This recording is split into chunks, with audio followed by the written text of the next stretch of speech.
저 시계는 인화의 시선이 한 곳으로 향했습니다. 운전기사의 손목이었죠.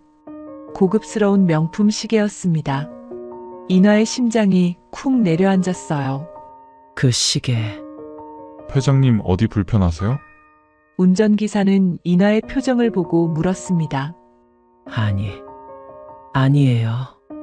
하지만 시계로 향하는 눈을 뗄 수가 없었습니다.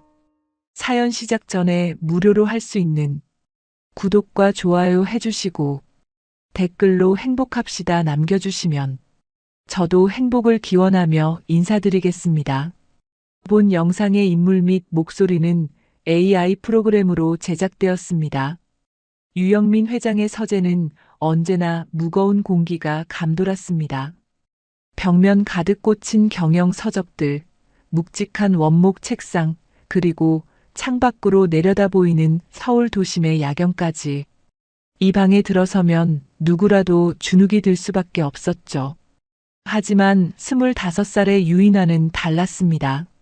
아버지 앞에 똑바로 서서 물러설 기색이 없었어요.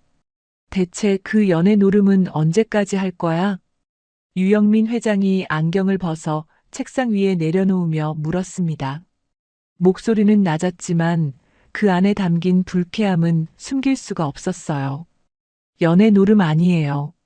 인하가 또박또박 대답했습니다. 저 수찬 씨랑 결혼할 거예요. 순간 서재 안 공기가 얼어붙었습니다.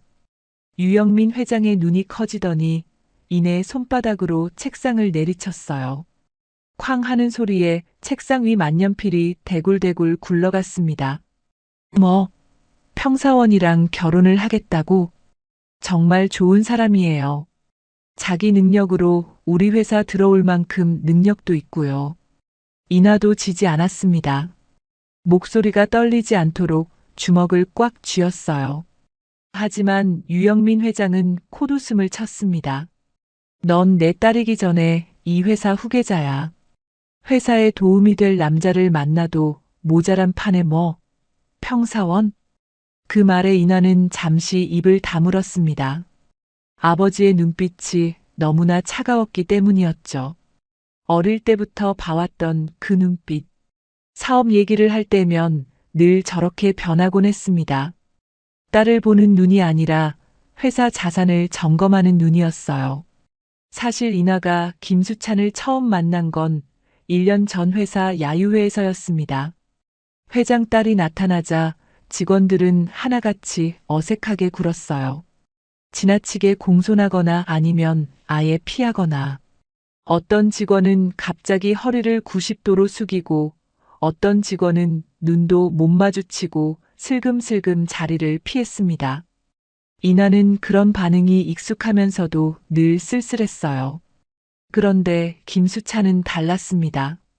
바비큐 그릴 앞에서 고기를 굽고 있던 그는 인하를 보고도 특별히 태도를 바꾸지 않았어요. 저기요, 이거 좀 들어주실래요? 손이 모자라서요. 그게 첫 마디였습니다. 회장 딸인 줄 몰랐던 건지 알면서도 개의치 않았던 건지 인하는 그게 좋았어요. 태어나서 처음으로 그냥 평범한 사람 취급을 받은 것 같았거든요. 집게를 건네받아 고기를 뒤집는데 왜인지 가슴이 두근거렸습니다. 알고 보니 김수찬은 지방 출신이었습니다. 어렵게 고학으로 대학을 졸업하고 성실함 하나로 입사한 사람이었죠. 화려한 배경도 없고 든든한 연줄도 없었지만 그래서 더 믿음직스러웠습니다. 적어도 인하의 눈에는 그랬어요. 그에게서는 계산이 느껴지지 않았습니다. 돈이나 지위를 보는 게 아니라 사람 자체를 보는 눈이었어요. 하지만 유영민 회장의 눈에 비친 김수찬은 전혀 달랐습니다.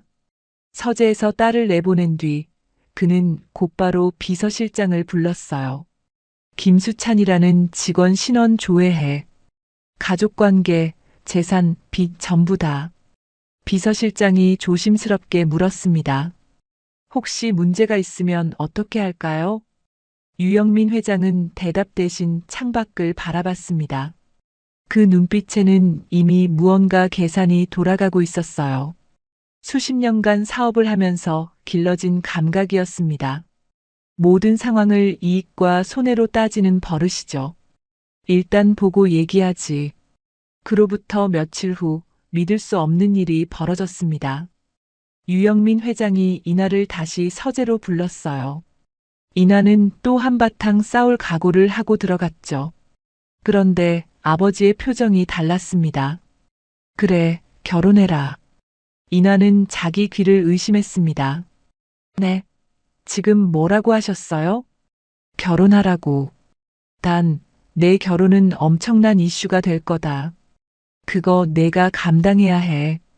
너무 갑작스러운 허락이었습니다. 분명 며칠 전까지만 해도 평사원과는 절대 안 된다고 책상을 내리치던 사람이었는데, 이나는 의아했지만 기쁨이 더 컸어요. 아버지가 드디어 자신의 마음을 인정해 준 거라고 생각했거든요. 눈가가 촉촉해졌습니다. 이나가 나간 뒤 유영민 회장은 책상 서랍에서 서류 한 뭉치를 꺼냈습니다. 비서실에서 올린 언론 기사 시안이었어요. 사랑을 선택한 재벌 2세, 세기의 로맨스, 재벌 2세와 평사원. 유영민 회장의 입가에 희미한 미소가 번졌습니다. 차갑고 계산적인 미소였죠. 당시 유 회장 내 그룹은 이미지가 좋지 않았습니다. 얼마 전 비자금 의혹 보도가 나가면서 여론이 싸늘하게 식어 있었죠. 주가도 떨어지고 거래처에서도 눈치를 보기 시작했습니다. 그런 상황에서 딸의 로맨스는 더없이 좋은 반전 카드였어요. 사랑을 위해 신분을 뛰어넘은 재벌가 이야기라니 언론이 좋아하지 않을 리 없었습니다. 유영민 회장에게 딸의 결혼은 사랑이 아니라 사업이었어요. 이나는 결혼 전 병원에 입원해 계신 어머니를 찾아뵀습니다. 오랜 투병 생활로 많이 야위셨지만 어머니의 눈빛만은 여전히 따뜻했어요. 창가에 놓인 꽃병에는 이나가 지난주에 가져다 둔 꽃이 시들어 있었습니다. 엄마, 아버지가 허락하셨어요. 저 결혼해요. 어머니는 딸의 손을 꼭 잡았습니다. 야윈 손이었지만 힘이 느껴졌어요. 내 아버지는 다 이유가 있어서 그러시는 거야. 무슨 뜻인지 알 것 같기도 하고 모를 것 같기도 했습니다. 수찬 씨 마음 안 다치게 내가 잘해야 해. 어머니의 그 말이 왜인지 마음에 걸렸습니다. 하지만 이나는 대수롭지 않게 넘겼어요. 재벌가의 시집온 사위가 힘들 거라는 걱정 정도로 이해했거든요. 어머니도 원래 평범한 집안 출신이셨으니까요. 결혼식은 성대하게 치러졌습니다. 유명 호텔 대연회장이 하객들로 가득 찼고 취재진 카메라 플래시가 쉴 새 없이 터졌어요. 이나는 순백의 웨딩드레스를 입고 버질로드를 걸었습니다. 수찬이 제단 앞에서 기다리고 있었어요. 눈이 마주치자 두 사람 모두 미소를 지었습니다. 그 순간만큼은 세상에 둘뿐인 것 같았어요. 다음 날 신문마다 두 사람의 결혼 소식이 대서특필됐습니다. 여론은 순식간에 바뀌었어요. 차갑던 시선이 따뜻해졌고 유 회장 내 그룹 이미지는 급반전했습니다. 비자금 의혹 기사는 뒷면으로 밀려났고 사람들은 동화 같은 러브스토리에 열광했어요. 결혼식 날 유영민 회장은 사위 김수찬에게 악수를 건넸습니다. 겉으로 보기엔 축하하는 아버지의 모습이었죠. 하지만 수찬은 느낄 수 있었습니다. 악수를 나누는 동안 회장님의 눈빛이 얼음장처럼 차갑다는 것을요. 그 소나기 힘이 필요 이상으로 세다는 것을요. 신혼의 단꿈은 달콤했습니다. 이나는 태어나서 지금까지 살던 대저택을 벗어나 회사 근처에 있는 아파트에 신혼 살림을 차렸어요. 크진 않았지만 새롭게 시작한 둘만의 생활은 소박하지만 행복했어요. 수찬은 직접 아침을 차렸고 이나는 서툰 솜씨로 빨래를 개켰습니다. 재벌가 딸이 처음 해보는 살림이었지만 힘들지 않았어요. 사랑하는 사람과 함께라서 뭐든 즐거웠거든요. 그런데 어느 날 저녁 수찬이 조심스럽게 물었습니다. 저녁 식탁에 마주 앉아 밥을 먹다가 갑자기 숟가락을 내려놓았어요. 여보, 회장님이 왜 갑자기 허락하셨을까요? 이나는 남편의 얼굴을 보며 웃었습니다. 아버지도 내 고집 아시는 거죠. 내가 수찬 씨 아니면 결혼 안 하고 노처녀로 늙어 죽을 거라고 했거든요. 밝게 웃으며 말했지만 사실 이나도 속으로는 알 수 없는 불안이 있었습니다. 아버지가 갑자기 마음을 바꾼 이유가 정말 딸의 고집 때문이었을까요? 그 의문은 마음 한구석에 작은 그림자처럼 남아 있었습니다. 하지만 이나는 애써 외면했어요. 지금 이 순간이 너무 행복했으니까요. 사랑하는 사람 곁에서 사랑받고 있다는 확신만으로도 충분했으니까요. 그때는 몰랐습니다. 이 행복이 얼마나 짧을지, 그리고 아버지의 그 허락 뒤에 어떤 냉혹한 계산이 숨어 있었는지. 25의 이나는 아직 아무것도 몰랐습니다. 그렇게 시작된 결혼 생활은 3년이라는 시간을 지나고 있었습니다. 이나에게 그 3년은 행복한 나날이었어요. 사랑하는 남편이 있었고 예쁜 아들이 태어났으니까요. 하지만 남편 수찬에게 그 3년은 전혀 다른 의미였습니다. 회사에서 수찬의 입지는 점점 좁아지고 있었어요. 결혼 전에는 성실한 직원으로 인정받았지만 회장 딸과 결혼한 뒤로는 모든 게 달라졌습니다. 승진 대상자 명단에서 번번이 이름이 빠졌어요. 동기들은 하나둘 진급을 했지만 수찬만 제자리였습니다. 복도를 지나갈 때면 등 뒤에서 수군거리는 소리가 들렸어요. 저 사람 회장님 끈앞풀 아니야? 후계자 남편이 무슨 실력으로 올라가겠어. 어차피 낙하산이지. 저러다 어디 계열사의 사장으로 가는 거 아니야? 수찬은 모른 척 했습니다. 듣지 못한 척 지나갔어요. 하지만 그 말들은 가슴에 날카로운 가시가 되어 박혔습니다. 점심시간에 혼자 밥을 먹는 날이 많아졌어요. 회식에 불려가도 어느 자리에 앉아야 할지 몰랐습니다. 동료도 아니고 상사도 아닌 어정쩡한 존재가 되어버린 기분이었죠. 그런 수찬에게 유일한 위안은 아들 유준이었습니다. 퇴근하고 집에 돌아오면 3살배기 유준이가 현관까지 달려나왔어요. 아빠. 그 한마디면 하루의 피로가 싹 풀렸습니다. 수찬은 아들을 번쩍 들어 올려 어깨 위에 태웠어요. 유준이는 아빠 머리를 두 손으로 잡고 까르르 웃었습니다. 아빠, 더 높이, 더 높이. 우리 준이가 제일 높은 데 있네. 세상에서 제일 높은 왕자님이네. 저녁이면 수찬이 직접 아이를 목욕시켰습니다. 욕조에 물을 받아놓고 장난감 오리를 띄워주었어요. 유준이는 물장구를 치며 놀았고 수찬은 아이 머리에 샴푸 거품으로 뿔을 만들어주곤 했습니다. 그런 순간만큼은 회사에서 받은 상처가 아물었어요. 이나도 그런 두 사람을 바라보며 행복해했습니다. 어느 날 저녁 잠자리에 들기 전 이나는 유준이에게 남편의 손목시계를 보여주었어요. 결혼 첫 해 기념일에 선물했던 그 명품 시계였습니다. 준아, 이거 봐봐. 예쁘지? 유준이가 동그란 눈으로 시계를 바라봤습니다. 이건 아빠 거야. 엄마가 아빠한테 선물한 거거든. 준이도. 이나가 아이의 볼을 손가락으로 꾹 눌렀습니다. 나중에 유준이도 엄마가 하나 선물해 줄게. 우리 준이 다 크면. 그때는 정말 그렇게 될 줄 알았습니다. 유준이가 자라서 어른이 되면 아버지처럼 멋진 시계를 선물해 줄 거라고. 그런 평범한 미래가 당연히 올 거라고 믿었어요. 그러던 어느 날 텔레비전 뉴스에서 경쟁 기업 이야기가 나왔습니다. 재계 순위가 바뀌었다는 소식이었어요. 유 회장 내 그룹과 경쟁하던 회사가 급성장했는데 그 비결은 혼맥이었습니다.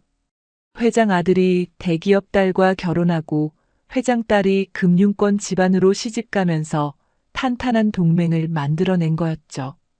유영민 회장은 그 뉴스를 보며 이를 갈았습니다. 당장 딸을 호출했어요. 인화야, 오늘 저녁에 와라.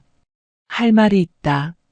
인화가 아버지 서재에 들어섰을 때 유영민 회장은 창밖을 등지고 서 있었습니다. 뉴스에서 본 경쟁 기업 이야기가 아직 귓가에 맴돌았어요. 아버지, 무슨 일이세요? 유영민 회장이 천천히 몸을 돌렸습니다. 그 눈빛이 3년 전 결혼을 반대하던 때와 똑같았어요.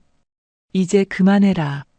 인화는 무슨 말인지 바로 알아들었습니다. 가슴이 철렁 내려앉았어요. 뭘요? 그 결혼 말이야. 이제 정리해. 사람을 주식처럼 정리하라는 겁니까? 인화의 목소리가 떨렸습니다. 분노와 슬픔이 뒤섞여 있었어요. 하지만 유영민 회장은 눈 하나 깜짝하지 않았습니다. 내 감정은 사치다. 지금 회사 상황 보고도 아직도 사랑 노름 소리가 나와. 제 결혼이 사랑 노름이에요? 제 아들이 사랑 노름이에요? 유영민 회장은 대답하지 않았습니다. 그저 차갑게 창밖을 바라볼 뿐이었어요. 인화는 더 이상 말을 잇지 못하고 서재를 나왔습니다. 집으로 돌아오는 길이 천리처럼 멀었어요. 현관문을 열자 남편 수찬이 거실에서 아이를 재우고 있었습니다. 유준이는 아빠 품에 안겨 새근새근 잠들어 있었어요. 왔어요? 무슨 일 있었어요? 수찬이 물었지만 인화는 차마 대답하지 못했습니다. 아버지가 한 말을 어떻게 전할 수 있겠어요. 그냥 피곤하다는 말만 하고 방으로 들어갔습니다. 그날 밤 인화는 잠들지 못했어요. 남편 곁에 누워 있으면서도 마음은 천갈래만 갈래였습니다. 며칠 후 인화의 세상이 무너졌습니다. 회사에서 회의 중이었는데 갑자기 전화가 왔어요. 아버지 비서실이었습니다. 아드님이 사고를 당하셨습니다. 인화는 회의실을 뛰쳐나갔습니다. 바로 차를 대기시켜 병원으로 달려갔어요. 가슴이 터질 것 같았습니다. 제발, 제발 괜찮아야 해. 속으로 계속 빌었어요. 하지만 병원에 도착했을 때 이미 모든 게 끝나 있었습니다. 아버지 측 사람들이 복도를 가득 메우고 있었어요. 검은 정장을 입은 사람들이 줄지어 서 있었습니다. 아이의 모습은 어디에도 없었어요. 우리 아이는요? 유준이는 어디 있어요? 인화가 물었지만 아무도 제대로 대답하지 않았습니다. 그저 고개만 숙일 뿐이었어요. 그제야 인화는 알아차렸습니다. 아들이 세상을 떠났다는 것을. 이상한 건 남편 수찬이 자신보다 늦게 병원에 도착했다는 거였어요. 하지만 오늘 일이 바빴나 보다 하고 말았죠. 거기까지 신경 쓸 여력이 없었으니까요. 인화는 그때 그 의문을 품을 여유조차 없었어요. 장례는 조용히 치러졌습니다. 가족장으로 기자 한 명 없이. 3년 전 결혼식 때는 취재진이 구름처럼 몰려들었는데 손자의 장례식에는 카메라 하나 없었어요. 유영민 회장이 철저히 막은 거였습니다. 재벌가 아이의 사고 소식이 세상에 알려지면 안 됐으니까요. 장례식장에서 수찬은 내내 무표정이었습니다. 슬픔인지 분노인지 절망인지 체념인지 도무지 알 수 없는 얼굴이었어요. 인화가 다가가 손을 잡으려 했지만 수찬은 피했습니다. 장례가 끝난 뒤 수찬이 입을 열었습니다. 이혼해줘. 인화는 귀를 의심했어요. 지금 뭐라고 했어요? 당신이랑 살면서 3년 동안 내가 얼마나 힘들었는지 알아? 수찬의 목소리가 갈라졌습니다. 회장님은 물론이고 이 집안 사람 모두가 나를 무시해. 회사에서는 회장님 끈앞풀이라고 따돌리고 거기에 아들까지 잃고. 수찬이 고개를 떨궜습니다.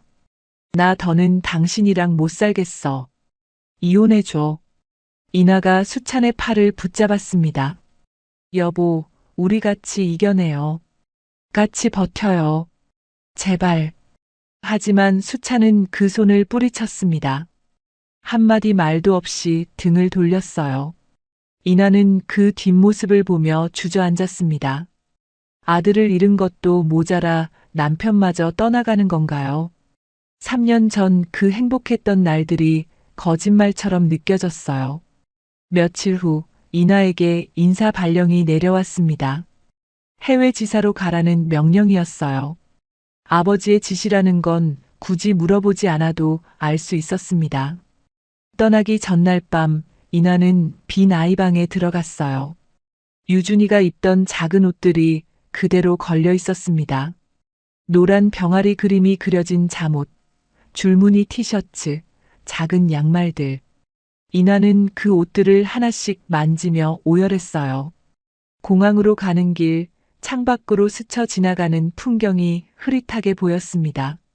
눈물이 흘러내리려 했지만 이나는 꾹 참았어요. 공항 로비에 도착해서도, 출국장을 지나면서도, 비행기에 오르면서도 단 한 번도 울지 않았습니다. 28살의 이나는 그렇게 모든 것을 잃고 낯선 나라로 떠났습니다. 남편도 아들도 그리고 행복했던 3년의 기억도 모두 두고서 25년이라는 시간이 흘렀습니다. 강산이 2번 반이나 변할 만큼 긴 세월이었어요. 28배의 모든 것을 잃고 떠났던 이나는 이제 53이 되어 있었습니다. 그 긴 시간 동안 이나는 미친 사람처럼 일만 했어요. 처음에는 슬픔을 잊기 위해 일에 매달렸습니다. 새벽부터 밤늦게까지 회사에 있었어요. 주말에도 출근했고 휴가도 쓰지 않았습니다. 일이 아니면 버틸 수가 없었거든요. 가만히 있으면 유준이 생각이 났고 남편 생각이 났고 무너져 내렸던 그 3년의 행복이 떠올랐으니까요. 그렇게 일만 하다 보니 실력이 늘었습니다. 실적이 쌓였고 인정을 받았어요. 해외 지사 책임자가 됐고 본사 임원이 됐고 부사장 자리까지 올랐습니다. 사람들은 유영민 회장의 딸이라서 승진했다고 수군거렸지만 사실은 그렇지 않았어요. 이나는 정말로 뼈 빠지게 일했습니다. 아버지에게 인정받고 싶어서가 아니었어요. 그냥 살아남기 위해서였죠.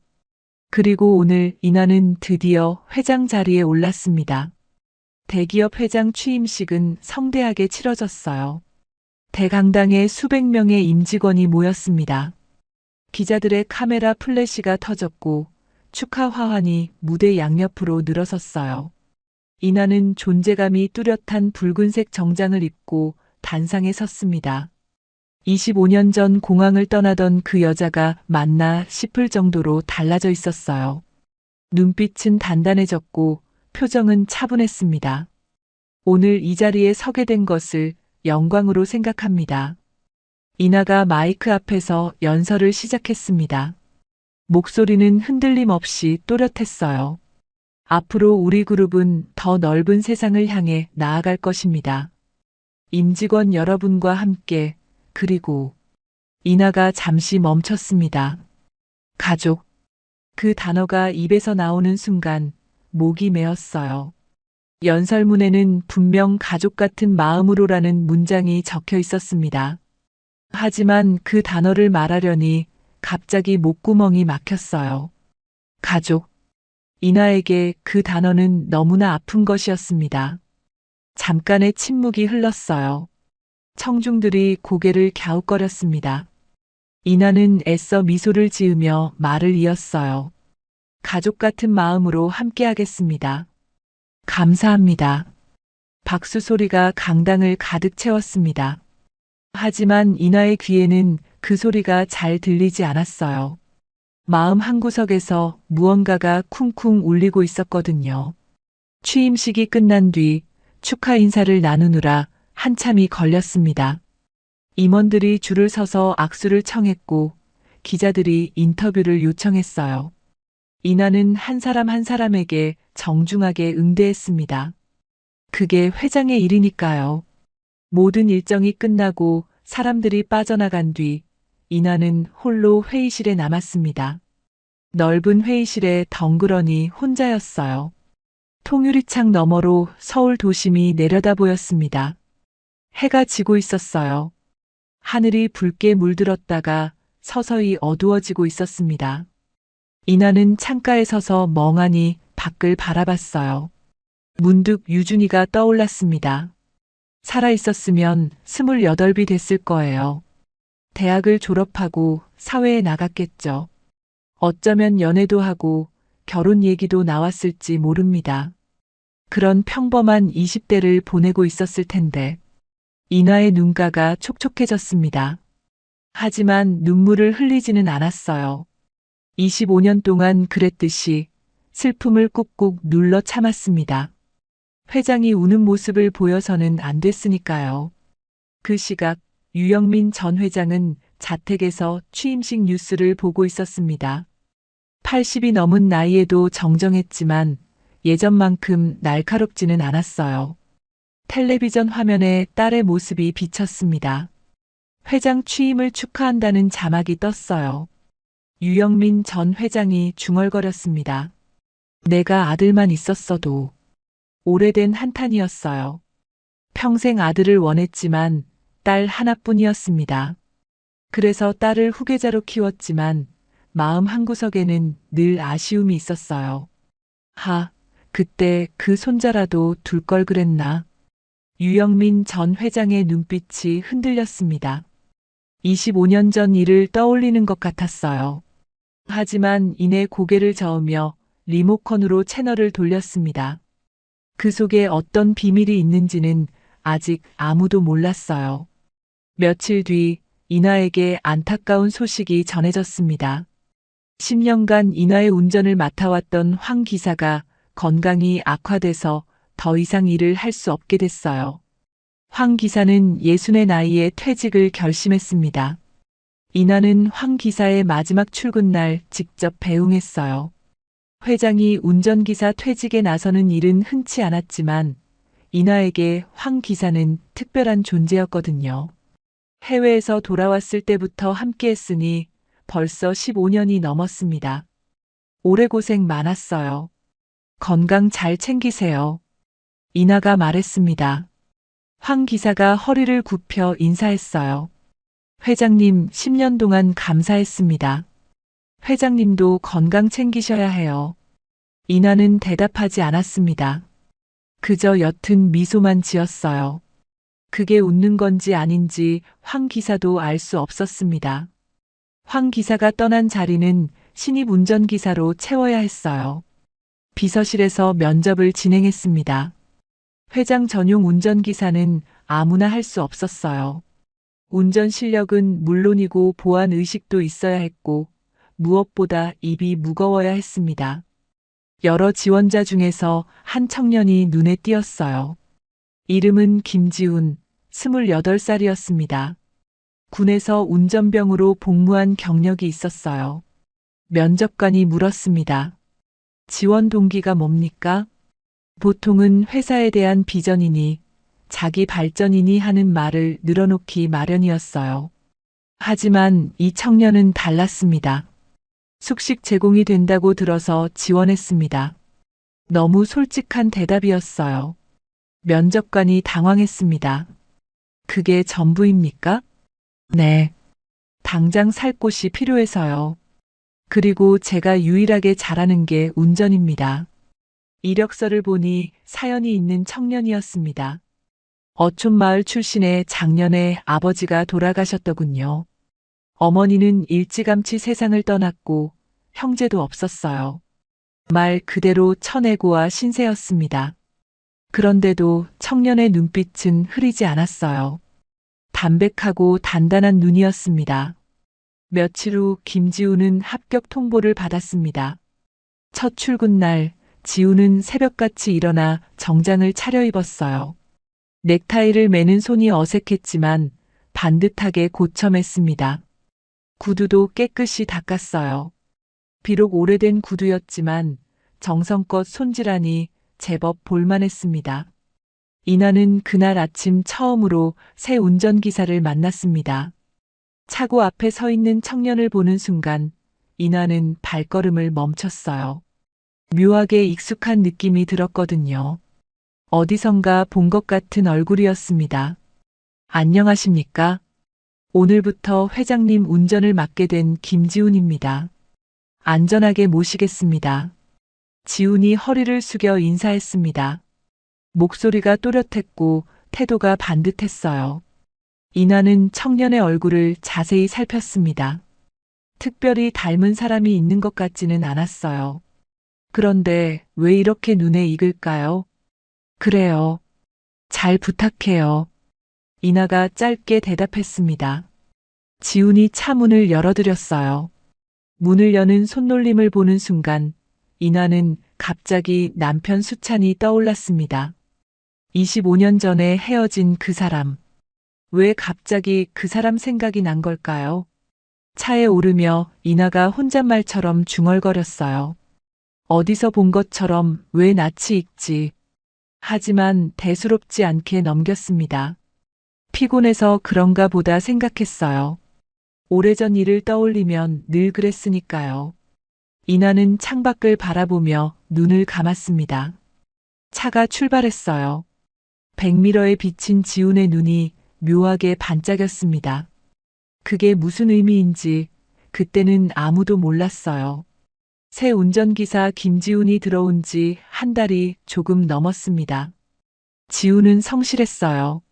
매일 새벽같이 출근해서 차량 점검을 하고 이나가 퇴근할 때까지 묵묵히 대기했습니다.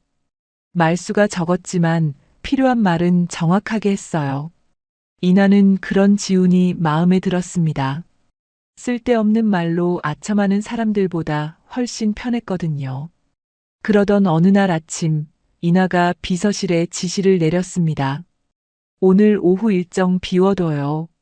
비서가 고개를 끄덕였어요. 매년 이맘때면 같은 지시가 내려왔습니다. 무슨 일인지 묻는 사람은 아무도 없었어요. 오래된 비서들은 이미 알고 있었거든요. 오늘이 어떤 날인지. 점심을 먹고 난 뒤 이나는 차에 올랐습니다. 지훈이 문을 열어드리며 물었어요. 어디로 모실까요? 이나가 주소를 불러줬습니다. 서울 외곽의 한 납골당이었어요. 지훈은 묻지 않았습니다. 그냥 시동을 걸고 차를 출발시켰어요. 차 안은 묘하게 조용했습니다. 평소에도 이나는 말이 많지 않았지만 오늘은 유독 달랐어요. 창밖을 바라보는 눈빛이 어두웠습니다. 뭔가 무거운 것을 짊어진 사람의 표정이었죠. 지훈은 백미러로 슬쩍 이나의 얼굴을 살폈습니다. 한 달 넘게 모시면서 처음 보는 표정이었어요. 회의에서 날카로운 질문을 받을 때도, 기자들 앞에서 곤란한 상황에 처했을 때도 저렇게 어두운 얼굴은 아니었습니다. 무슨 일인지 궁금했지만 물을 수 없었어요. 운전기사가 회장님 사생활을 캐물을 순 없으니까요. 1시간쯤 달렸을까요? 차가 납골당 앞에 멈췄습니다. 이나가 내렸어요. 지훈에게는 차에서 기다리라고 했습니다. 납골당은 고즈넉한 산자락에 자리 잡고 있었어요. 입구에 들어서니 은은한 향 냄새가 났습니다. 이나는 익숙한 발걸음으로 안쪽으로 들어갔어요. 25년 동안 매년 같은 날, 같은 시간에 이곳을 찾았습니다. 눈을 감아도 길을 찾을 수 있을 정도였죠. 유골함이 보관된 작은 방에 들어섰습니다. 벽면에 빼곡히 들어찬 유골함들. 그중 하나 앞에 이나가 멈춰 섰어요. 작은 명패에 김유준이라는 이름이 적혀 있었습니다. 이나는 한참 동안 말없이 서 있었어요.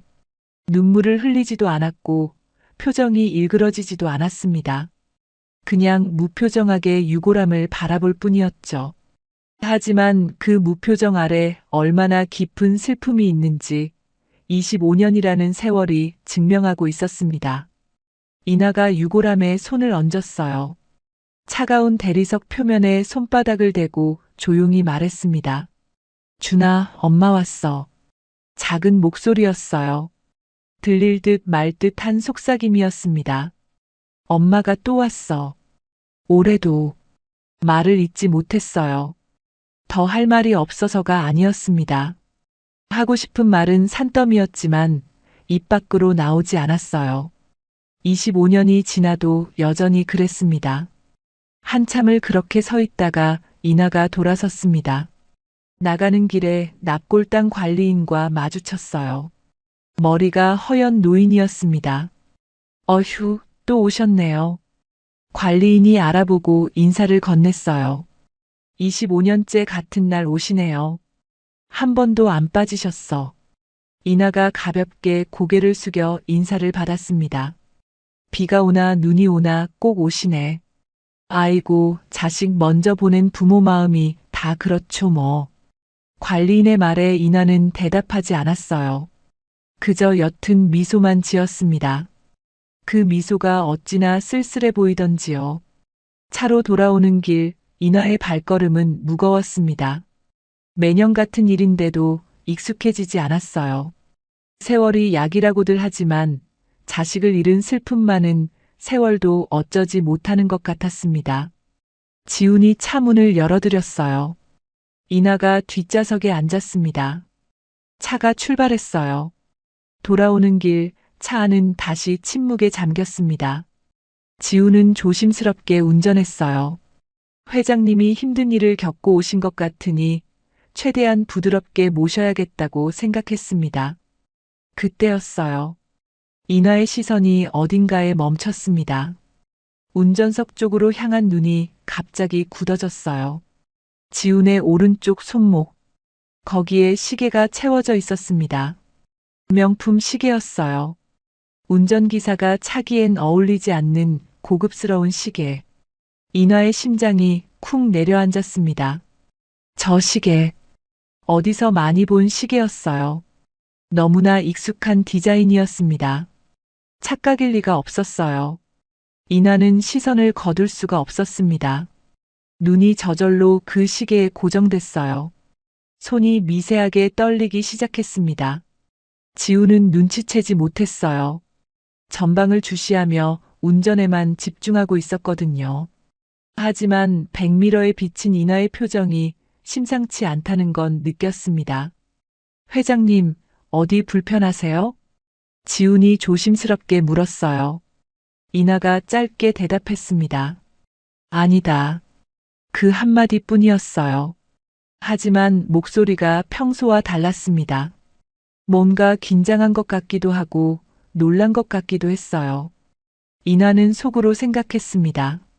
저 시계는, 저건 분명 25년 전 기억이 떠올랐어요.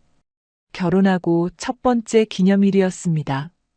이나는 남편을 위해 특별한 선물을 준비했어요. 백화점에서 가장 좋은 시계를 골랐습니다. 지방 출신 고학생으로 평생 제대로 된 시계 한 번 못 차본 남편이었거든요. 시계를 건넬 때 남편 수찬이 깜짝 놀랐습니다. 이런 비싼 거 어떻게 받아? 이게 얼만데? 이나가 웃으며 말했어요. 당신은 충분히 자격 있어. 그러니까 받아요. 수찬은 한참 동안 시계를 내려다봤습니다. 눈시울이 붉어졌어요.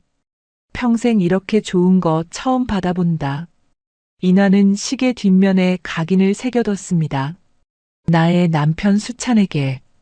짧은 문장이었지만 마음을 다 담았어요. 그 시계. 이혼할 때 남편이 가져갔습니다. 돌려준다고 했지만 이나가 거절했어요. 차마 받을 수가 없었거든요. 그 시계를 보면 행복했던 시절이 떠오를 것 같아서. 그런데 왜 저 청년이 그 시계를 차고 있는 걸까요? 이나의 머릿속이 복잡해졌습니다. 25년 전 이혼한 남편. 그리고 눈앞에 28살 청년. 나이를 계산해 봤어요. 28. 유준이가 살아있었다면 올해 28이었습니다. 같은 나이였어요. 설마. 아니야. 무슨 말도 안 되는 생각을 하는 거야. 이나는 애써 생각을 지웠습니다. 우연의 일치일 거라고. 비슷한 시계가 세상에 얼마나 많겠어요. 착각이겠지. 그렇게 스스로를 다독였습니다. 하지만 심장은 쉽게 가라앉지 않았어요. 집에 도착했을 때 이나의 손은 여전히 떨리고 있었습니다. 지훈에게 퇴근하라고 말하고 집 안으로 들어갔어요. 곧장 서재로 향했습니다. 서재 깊숙한 곳에 오래된 상자가 하나 있었어요. 이나는 그 상자를 꺼냈습니다. 25년 동안 열어보지 않았던 상자였어요. 안에는 낡은 앨범이 들어 있었습니다. 앨범을 펼쳤어요. 결혼식 사진이 나왔습니다. 젊은 시절의 자신과 남편 수찬. 둘 다 환하게 웃고 있었어요. 페이지를 넘겼습니다. 신혼여행 사진, 첫 번째 기념일 사진, 그리고 아기 사진. 갓 태어난 유준이 사진이었어요. 작고 빨간 얼굴로 잠들어 있는 아기. 100일 사진, 돌 사진. 2살, 3살. 사진 속 유준이가 점점 자랐습니다. 이나의 손가락이 사진 위에서 멈췄어요. 3살 때 찍은 마지막 사진이었습니다. 웃고 있는 유준이. 그리고 그 옆에 아빠 수찬. 이나는 사진 속 수찬의 손목을 봤습니다. 거기에 시계가 채워져 있었어요. 오늘 지훈의 손목에서 본 바로 그 시계였습니다. 같은 시계. 틀림없었어요. 이나의 손에서 앨범이 미끄러졌습니다. 바닥에 떨어지며 펼쳐졌어요. 3살배기 유준이가 웃고 있는 사진이 천장을 향해 누워 있었습니다. 이게 대체 무슨 일인 걸까요? 이나는 한참 동안 그 자리에 주저앉아 있었습니다. 머릿속에서 수많은 생각이 소용돌이쳤어요. 하지만 어떤 결론도 내릴 수 없었습니다. 아직은요. 그날 밤 이나는 잠을 이루지 못했습니다. 서재 바닥에 떨어진 앨범을 주워들고 몇 번이고 사진을 들여다봤어요. 3살 유준이 사진, 그리고 남편 손목에 채워진 시계. 오늘 지훈의 손목에서 본 것과 똑같은 시계였습니다. 우연의 일치라고 넘기기엔 너무나 똑같았어요. 시계 디자인만 같은 게 아니었습니다. 밴드의 줄수, 시계판의 모양, 그 모든 게 일치했어요. 세상에 같은 시계가 많다고 해도 이건 너무 이상했습니다. 이나는 밤새 생각했어요. 그리고 아침이 되자 결심을 굳혔습니다. 25년 전 일을 다시 파헤쳐 봐야겠다고요. 출근하자마자 이나는 비서실장을 불렀습니다. 25년 전 자료가 필요해요. 비서실장이 고개를 갸웃거렸어요. 어떤 자료를 말씀하시는 건지요? 내 아들 김유준 사고 기록이요. 당시 병원 기록, 경찰 기록, 언론 보도. 전부 다 찾아봐요. 비서실장의 눈이 커졌습니다. 25년 전이라면 회장님 아드님이 돌아가셨던 때였어요. 그 일은 회사에서 금기 중에 금기였습니다. 아무도 입에 올리지 않았죠. 그게 25년 전 일을 왜 갑자기 이유 묻지 말고 해요. 이나의 목소리가 단호했습니다. 비서실장은 더 이상 묻지 못했어요. 회장님이 저런 표정을 지을 때는 무조건 따르는 게 답이었거든요. 며칠 후 비서실장이 보고를 올렸습니다. 빈손이나 다름없었어요. 죄송합니다, 회장님. 25년 전이라 자료가 거의 없습니다. 이나가 물었어요. 언론 보도는요? 기사가 한 건도 없습니다. 병원 기록은요? 당시 병원이 15년 전에 폐업했습니다. 기록이 남아있지 않습니다. 사진은요? 장례식 사진이라도. 비서실장이 고개를 저었어요. 그것도 없습니다. 어디에도요. 이나는 이상하다고 느꼈습니다. 재벌가 외손자가 사고로 죽었는데 기사 한 줄 없다니. 아무리 조용히 치른 장례라지만 사진 한 장 없다니. 뭔가 이상했어요. 이나는 직접 움직이기로 했습니다. 비서실에만 맡겨둘 수 없었어요. 당시 사고를 처리했다는 병원을 찾아갔습니다. 서울 외곽의 종합병원이었어요. 하지만 도착해보니 병원은 이미 없었습니다. 낡은 건물만 덩그러니 남아있었어요. 오래전에 폐업했다는 안내문이 붙어 있었습니다. 이나는 당시 담당 의사를 수소문했어요. 하지만 그 의사도 이미 세상을 떠난 뒤였습니다. 5년 전에 지병으로 돌아가셨다고 했어요. 다음으로 경찰 기록을 확인했습니다. 25년 전이라 어려웠지만 변호사를 통해 조회를 요청했어요. 며칠 후 답이 왔습니다. 해당 날짜에 유아 사망 사고 기록이 없습니다. 이나는 귀를 의심했어요. 없다고요? 사고가 있었는데 기록이 없다는 게 무슨 말이에요? 변호사도 의아해했습니다. 저희도 이상해서 여러 번 확인했는데요. 그날 교통사고 기록 자체가 없습니다. 적어도 유아가 관련된 사고는요.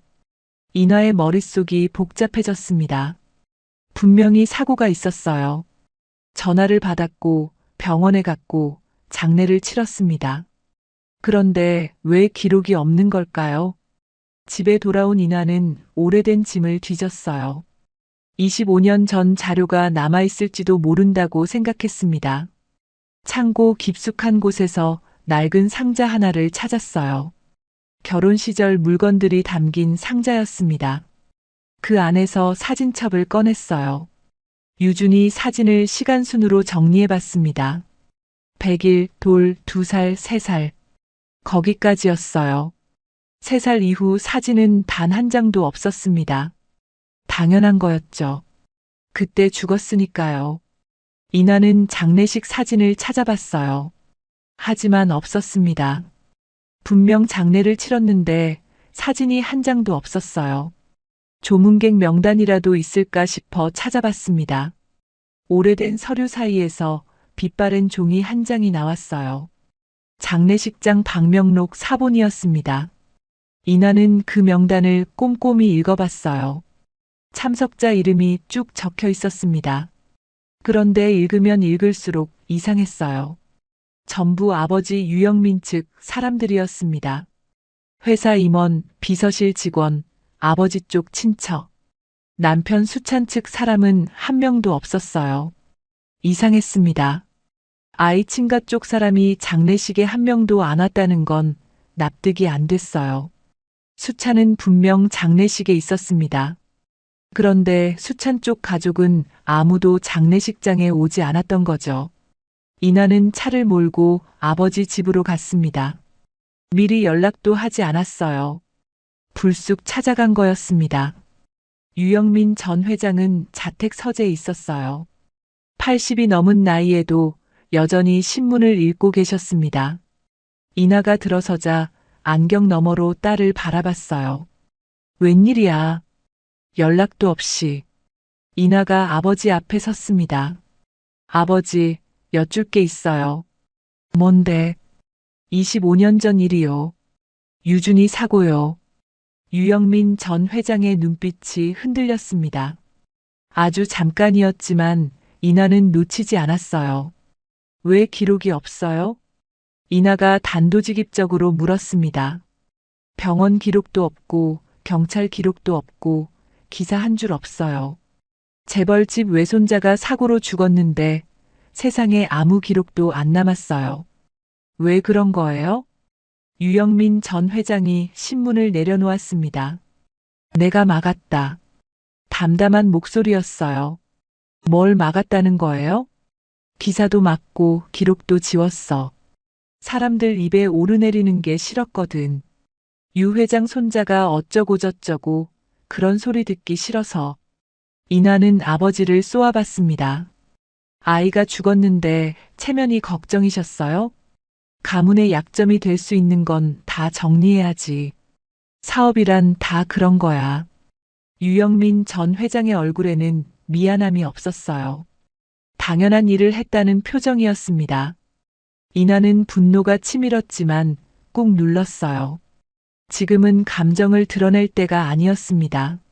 아버지, 하나만 더 물을게요. 이나가 침착하게 말했습니다. 사고 당일 아버지 어디 계셨어요? 순간 서재 안 공기가 얼어붙었습니다. 유영민 전 회장의 표정이 미묘하게 변했어요. 뭔가 불편한 기색이었습니다. 그게 지금 왜 중요해? 그냥 궁금해서요. 그날 아버지가 어디 계셨는지. 유영민 전 회장은 대답하지 않았어요. 시선을 피하며 다시 신문을 집어들었습니다. 회사에서 일하고 있었겠지. 그 오래된 일을 내가 어찌 다 기억하나. 거짓말이었습니다. 이나는 알 수 있었어요. 아버지는 뭔가를 숨기고 있었습니다. 25년 전, 그날 무슨 일이 있었던 걸까요? 이나의 의심은 점점 커져만 갔습니다. 집으로 돌아오는 길, 이나는 창밖을 바라보며 생각에 잠겼어요. 기록이 없는 사고, 참석자 명단에 없는 친가 사람들, 그리고 오늘 아버지의 그 이상한 반응. 뭔가가 맞지 않았습니다.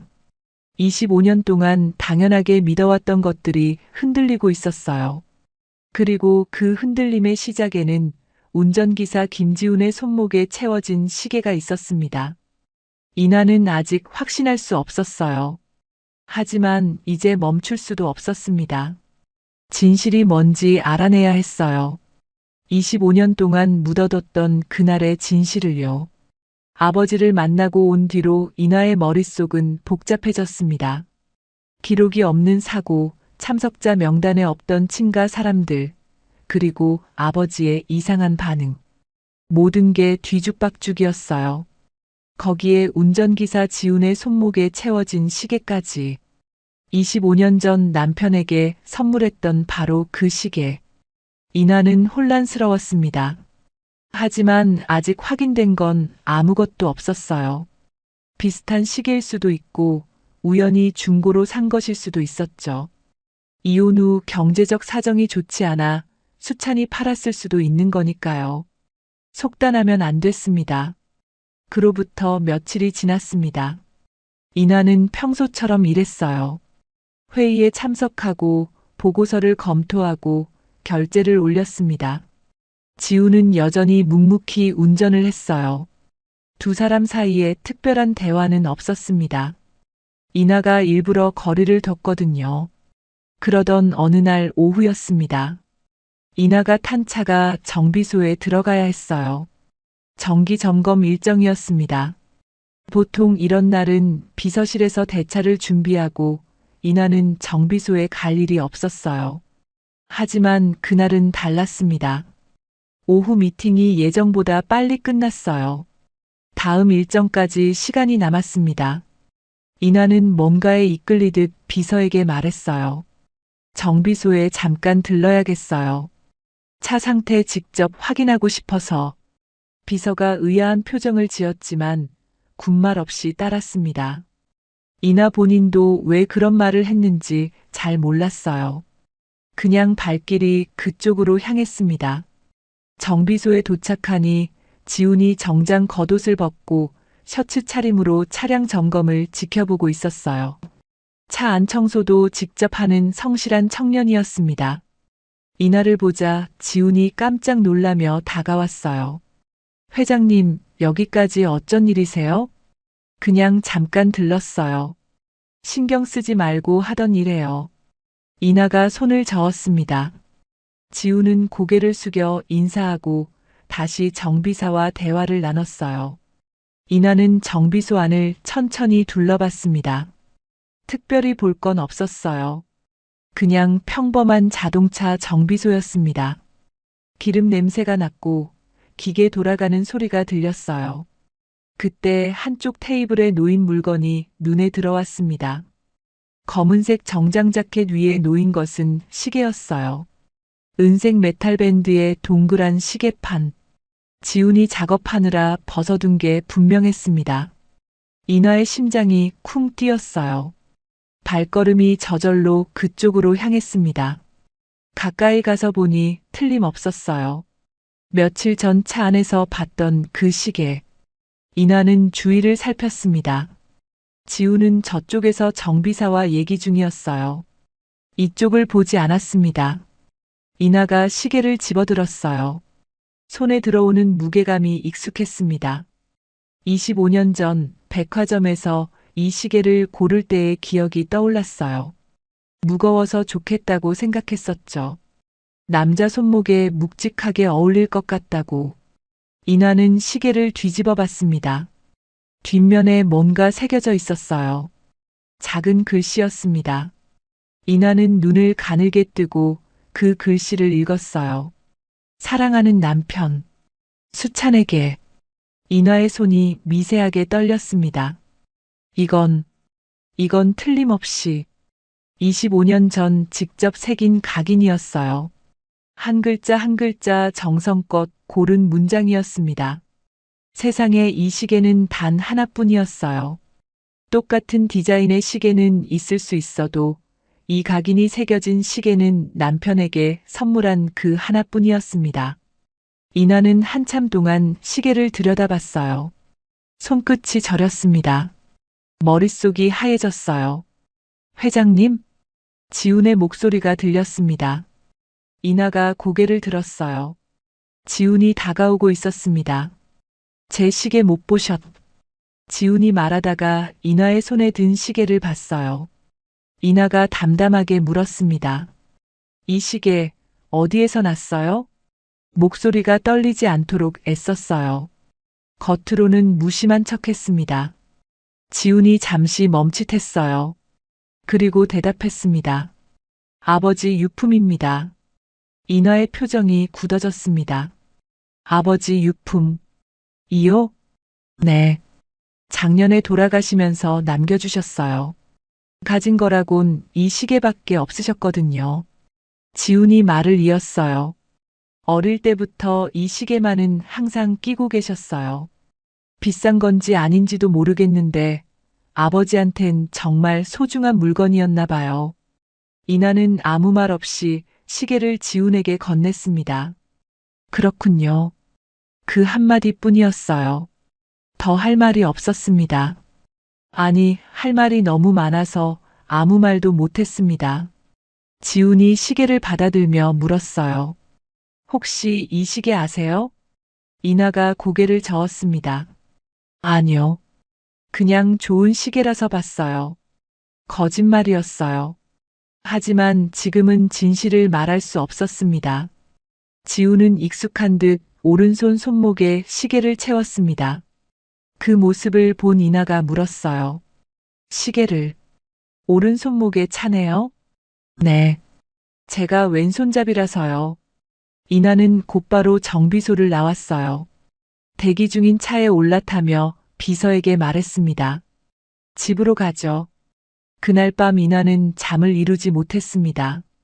침대에 누워 천장을 바라보며 생각이 꼬리에 꼬리를 물었어요. 아버지 유품이라고 했습니다. 지훈의 아버지. 그 사람이 남편 수찬의 시계를 갖고 있었다는 말이었어요. 어떻게 그게 가능한 걸까요? 이혼할 때 남편이 그 시계를 가져갔습니다. 그건 확실했어요. 그리고 25년이 흘러 그 시계가 지훈의 손목에 채워져 있었습니다. 지훈의 나이는 28이었어요. 죽은 유준이가 살아있었다면 올해 28. 같은 나이였습니다. 설마. 이나는 머리를 흔들었어요. 말도 안 돼. 유준이는 죽었어. 25년 전에 사고로 죽었어. 장례를 치렀고 납골당에 유골함이 있어. 하지만 다른 가능성도 떠올랐습니다. 남편이 이혼 전에 외도를 한 건 아닐까? 다른 여자와 사이에서 아이를 낳은 건 아닐까? 그래서 그 아이가 지훈인 건 아닐까? 생각만 해도 가슴이 쓰렸어요. 25년 전 남편은 분명히 자신을 사랑한다고 했습니다. 하지만 사람 마음을 어떻게 알겠어요? 뒤에서 무슨 일이 있었는지 누가 알겠습니까? 이나는 밤새 뒤척였어요. 배신감과 혼란이 뒤섞였습니다. 아침이 되어서야 겨우 결심을 굳혔어요. 조사를 해봐야겠다고. 남편이 이혼 후 어떻게 살았는지 알아봐야겠다고. 출근하자마자 이나는 비서실장을 불렀습니다. 25년 전에 이혼한 전 남편 있잖아요. 김수찬. 그 사람에 대해 조사해줘요. 비서실장이 놀란 표정을 지었어요. 전 남편분을요? 이혼 후에 어떻게 살았는지, 재혼은 했는지, 자녀는 있는지 다 알아봐요. 살았는지 죽었는지 전부 다요. 알겠습니다. 며칠 후 조사 결과가 올라왔습니다. 이나는 떨리는 손으로 보고서를 펼쳤어요. 김수찬. 이혼 후 서울을 떠나 어촌 마을에 정착. 재혼 기록 없음. 자녀 1명, 아들. 1년 전 지병으로 사망. 이나는 보고서를 꼼꼼히 읽었습니다. 재혼 기록이 없었어요. 결혼하지 않고 홀로 아들을 키웠다는 말이었습니다. 외도라면 재혼은 안 했어도 동거 기록이라도 있을 법했어요. 하지만 그런 기록도 없었습니다. 자녀에 대한 정보는요? 이나가 물었어요. 비서실장이 대답했습니다. 아들 이름이 김지훈입니다. 28살이고요. 현재 저희 회사 운전기사로 근무 중입니다. 이나는 알고 있었어요. 하지만 직접 확인하니 심장이 뛰었습니다. 이나가 별로 놀라는 기색이 아니자 비서실장이 물었어요. 혹시 알고 계셨습니까? 김지훈 씨가 그분 아들인 걸 알고 지시하신 겁니까? 하지만 이나는 대답하지 않고 물었어요. 김지훈 씨 어머니는요? 기록상으로는 어머니에 대해 알 수가 없습니다. 이나의 눈이 커졌어요. 어머니가 누군지 기록이 없어요? 네. 이상하긴 한데 서류상으로는 그렇습니다. 이나는 보고서를 내려놓았습니다. 표정은 냉정하게 유지했지만 속은 폭풍이 치고 있었어요. 재혼 기록 없음. 어머니 기록 없음. 아들 나이 28. 그리고 아버지 유품으로 남긴 시계. 모든 조각이 하나씩 맞춰지고 있었습니다. 하지만 아직 결정적인 조각이 빠져 있었어요. 이나는 결심했습니다. 직접 확인해 봐야겠다고. 남편이 살았다는 그 어촌 마을에 가봐야겠다고. 25년 전의 진실이 거기 있을지도 모르니까요. 조사 결과를 받아든 뒤로 이나는 며칠을 고민했습니다. 재혼 기록 없음, 어머니 기록 없음, 아들 나이 28. 모든 게 이상했어요. 하지만 서류만으로는 진실을 알 수 없었습니다. 직접 가봐야 했어요. 남편이 25년을 살았다는 그 어촌 마을에. 이나는 주말 일정을 비웠습니다. 비서에게는 개인 용무라고만 말했어요. 운전은 다른 기사에게 맡겼습니다. 지훈에게는 알리지 않았어요. 아직 확실한 게 아무것도 없으니까요. 토요일 이른 아침, 이나는 서울을 떠났습니다. 4시간을 달려 바닷가 마을에 도착했어요. 오래된 어촌이었습니다. 높은 건물 하나 없이 낮은 집들이 옹기종기 모여 있었어요. 바다 냄새가 바람에 실려왔습니다. 이나는 주소를 확인하며 마을 안쪽으로 들어갔어요. 좁은 골목을 지나 작은 집 앞에 멈춰 섰습니다. 남편 수찬이 살았다는 집이었어요. 집은 비어 있었습니다. 대문에 녹이 슬었고 마당에는 잡초가 무성했어요. 1년 전 수찬이 세상을 떠난 뒤로 아무도 살지 않은 게 분명했습니다. 이나는 대문 앞에 한참 서 있었어요. 남편이 이런 곳에서 살았구나. 서울의 번화가가 아니라 이 작은 바닷가 마을에서. 누구 찾으시오? 뒤에서 목소리가 들렸습니다. 돌아보니 허리가 굽은 노인이 서 있었어요. 이웃집에서 나온 것 같았습니다. 저 여기 살던 분 아세요? 김수찬이라는 분이요. 노인의 눈이 반짝였어요. 김수찬? 이름이 수찬이었나? 노인은 가물가물한 듯 기억을 더듬었습니다. 김 씨는 맞아요. 20년 넘게 옆집에 살았는데 이름을 제대로 말해준 적이 없어. 이 동네가 다 그래. 먼저 말을 안 하면 묻질 않거든. 이나의 가슴이 두근거렸습니다. 그분에 대해 좀 여쭤봐도 될까요? 노인이 고개를 끄덕였어요. 자기 집으로 오라며 손짓했습니다. 이나는 노인을 따라갔어요. 작은 방에 앉아 노인이 보리차를 내왔습니다. 이나가 조심스럽게 물었어요. 그분한테 아들이 있었죠? 그럼 지훈이 이만큼 할 때부터 봤지. 노인이 허리 높이에 손을 대며 말했습니다. 근데 댁은 누군데 김 씨에 대해 묻고 그 아들도 묻는 거요? 이나가 잠시 망설였어요. 옛날에 알던 사이예요. 소식이 끊겼다가 돌아가셨다는 걸 늦게 알았어요. 노인이 안타까운 표정을 지었습니다. 작년에 갔지. 지병이었어. 지훈이가 뭐라도 해보겠다고 지 아빠 모셔서 서울까지 갔는데 안타깝게 됐지. 이나가 물었어요. 지훈 씨 어머니는요? 어떤 분이셨어요? 노인이 고개를 갸웃거렸습니다. 엄마, 그 사람은 본 적이 없어. 엄마는 나타 죽었다고 했지. 아마 나타 죽었다고요? 응. 아이 낳으면서 세상 떠났다고. 그래서 김 씨가 혼자 키운 거야. 평생 혼자. 이나는 숨이 턱 막혔어요. 나타 죽었다는 말. 그건 거짓말이었습니다. 적어도 이나 자신은 살아있으니까요. 하지만 왜 남편은 그런 거짓말을 했을까요? 노인이 말을 이었습니다. 김 씨가 지훈이를 얼마나 끔찍이 아꼈는지 몰라요. 가진 거라곤 아무것도 없었어. 고기잡이 일당 받아서 겨우 먹고 살았지. 근데 지훈이한테만은 부족함 없이 해주려고 했어. 노인의 목소리가 따뜻해졌어요. 그 사람 아들 얘기할 때만 웃더라고. 평생 혼자 키웠어. 여자 하나 안 만나고.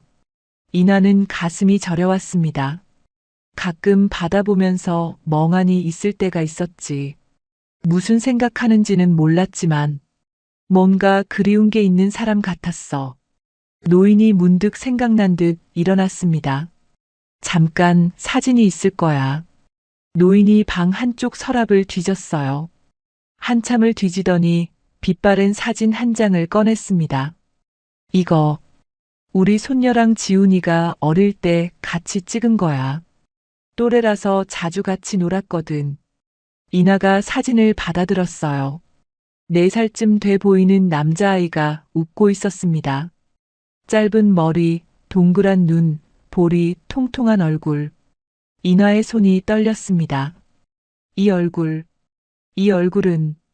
기억 속 3살 유준이와 너무나 닮아 있었어요. 아니, 닮은 정도가 아니었습니다. 똑같았어요.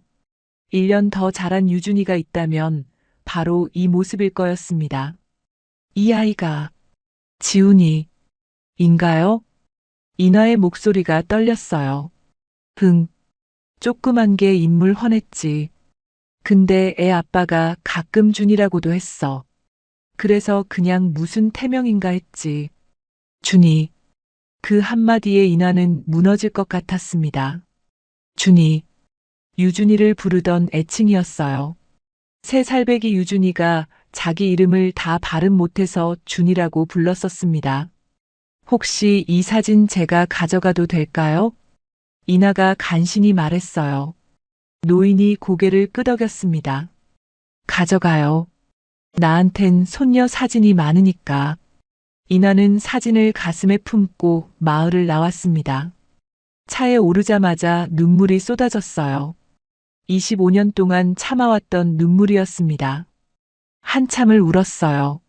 서울로 돌아오는 길, 이나는 내내 창밖만 보고 있었습니다. 이나는 집에 도착해서 곧장 서재로 들어갔습니다. 오래된 결혼 앨범을 꺼냈어요. 남편 수찬의 사진을 찾아 한참 들여다봤습니다. 당신이 왜 그랬어? 이나가 사진에게 말했습니다. 왜 말 안 했어? 왜 나한테 아무 말 없이 떠났어? 25년 전 이혼을 요구하던 남편의 얼굴이 떠올랐어요. 그때 그 무표정이 이제야 이해됐습니다. 슬픔도 분노도 아니었어요. 뭔가를 감추려는 얼굴이었습니다. 이나는 결심했어요. 확실히 해야 했습니다. 추측만으로는 안 됐어요. 다음 날 이나는 병원에 의뢰를 넣었습니다. DNA 검사를요. 지훈이 쓰던 물건에서 채취한 샘플과 이나 자신의 샘플을 보냈어요. 결과가 나오기까지 일주일이 걸렸습니다. 그 일주일이 이나에게는 1년처럼 길었어요. 결과가 나온 날, 이나는 떨리는 손으로 봉투를 열었습니다. 서류를 펼쳤어요. 눈이 한 줄에 멈췄습니다. 친자 확률 99.9%. 이나는 한참 동안 그 자리에 멈춰 있었어요. 글자가 흐려졌습니다. 눈물이 차올랐기 때문이었어요. 살아있었어. 이나가 중얼거렸습니다. 내 아들이, 우리 준이가 살아있었어. 25년 동안 죽은 줄 알았던 아들이 살아있었습니다. 납골당에 있는 유골함은 텅 빈 거짓이었어요. 장례식도 사고도 전부 거짓이었습니다. 이나는 결과지를 가슴에 안았어요. 기쁨과 분노와 슬픔이 한꺼번에 밀려왔습니다. 기뻤어요. 아들이 살아있으니까. 하지만 분노했습니다. 누군가 25년 동안 자신을 속였으니까. 그리고 슬펐습니다. 아들과 함께하지 못한 25년이라는 시간이 너무나 아까웠으니까. 이나는 결심했습니다. 이제 지훈에게 진실을 말해야 했어요. 그리고 아버지에게도 따져야 했습니다. 25년 전 그날 대체 무슨 일이 있었던 건지 진실을 마주할 시간이 왔습니다. DNA 검사 결과를 받은 뒤로 이나는 며칠 동안 지훈을 유심히 관찰했습니다. 예전에는 그냥 운전기사였어요. 하지만 이제는 달랐습니다. 모든 게 달라 보였어요. 아침에 지훈이 차문을 열어줄 때 이나는 그 손을 봤습니다. 손가락이 길고 마디가 굵었어요. 남편 수찬의 손과 닮아 있었습니다. 백미러에 비친 지훈의 옆모습을 보면서 이나는 생각했어요. 저 코, 저 이마. 분명히 수찬을 닮았습니다. 하지만 눈매는요. 저 눈매는 누구를 닮은 걸까요? 우연의 일치일 수도 있었어요. 하지만 이나는 자꾸만 그런 것들이 눈에 들어왔습니다. 지훈이 웃을 때 왼쪽 볼에 생기는 보조개, 생각할 때 눈썹을 찌푸리는 버릇, 고개를 갸웃거리는 모습. 하나하나가 낯설지 않았어요. 이나는 결심했습니다. 더 이상 미룰 수 없었어요. 진실을 말해야 했습니다. 고백하기 전날 밤 이나는 창고에서 오래된 상자를 꺼냈습니다. 25년 동안 열어보지 않았던 상자였어요. 안에는 유준이가 어릴 때 입던 옷들이 들어 있었습니다. 노란 병아리 그림이 있는 잠옷, 파란 줄무늬 티셔츠, 작은 양말들. 이나는 그 옷들을 하나씩 꺼내봤어요. 세탁 후 접어둔 그대로였습니다. 희미하게 남아있는 아기 세제 냄새. 25년이 지났는데도 그 냄새가 나는 것 같았죠. 이나는 작은 잠옷을 가슴에 안았습니다. 새 살배기 유준이가 이 옷을 입고 아장아장 걸어다니던 모습이 떠올랐어요. 아빠한테 안기려고 팔을 뻗던 모습, 까르르 웃던 소리. 그 모든 기억이 밀려왔습니다. 눈물이 흘렀어요. 하지만 이나는 애써 닦아냈습니다. 내일은 울면 안 됐어요. 침착하게 말해야 했습니다. 다음 날 오후 이나는 평소처럼 차에 올랐습니다. 지훈이 운전석에 앉았어요. 어디로 모실까요? 지훈이 물었습니다. 이나가 잠시 망설이다 말했어요. 그냥 좀 달려요. 한적한 데로. 지훈은 의아했지만 군말 없이 차를 출발시켰습니다. 서울 외곽으로 빠져나가 한적한 도로에 들어섰어요. 주변에 차도 사람도 없었습니다. 지훈 씨, 차 세워요. 이나가 말했습니다. 지훈이 갓길에 차를 세웠어요. 무슨 일 있으세요? 지훈이 고개를 돌려 물었습니다. 이나가 가방에서 서류 봉투를 꺼냈어요. 이거 열어봐요. 지훈이 봉투를 받아들었습니다. 안에는 여러 장의 서류가 있었어요. 사진도 있었습니다. 지훈은 하나씩 살펴봤어요. 오래된 아기 사진, DNA 검사 결과지, 그리고 옛 결혼사진. 이게 뭡니까? 지훈이 물었습니다. 목소리가 약간 떨렸어요.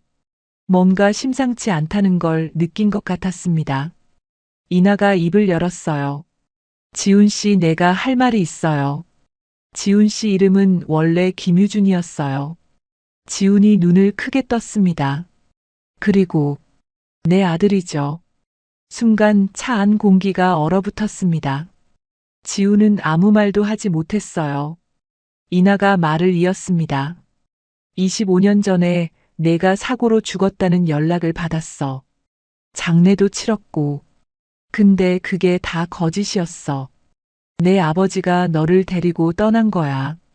지훈의 얼굴이 하얘졌습니다. 무슨 말씀이세요?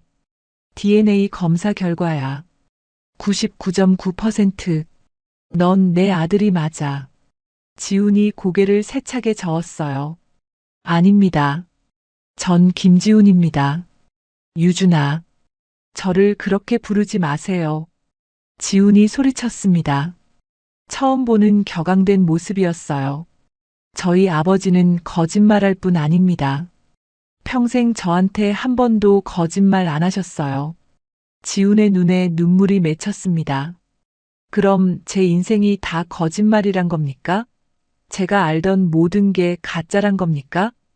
이나는 아무 말도 하지 못했어요. 지훈이 차 문을 열고 밖으로 나갔습니다. 이나도 따라 내렸어요.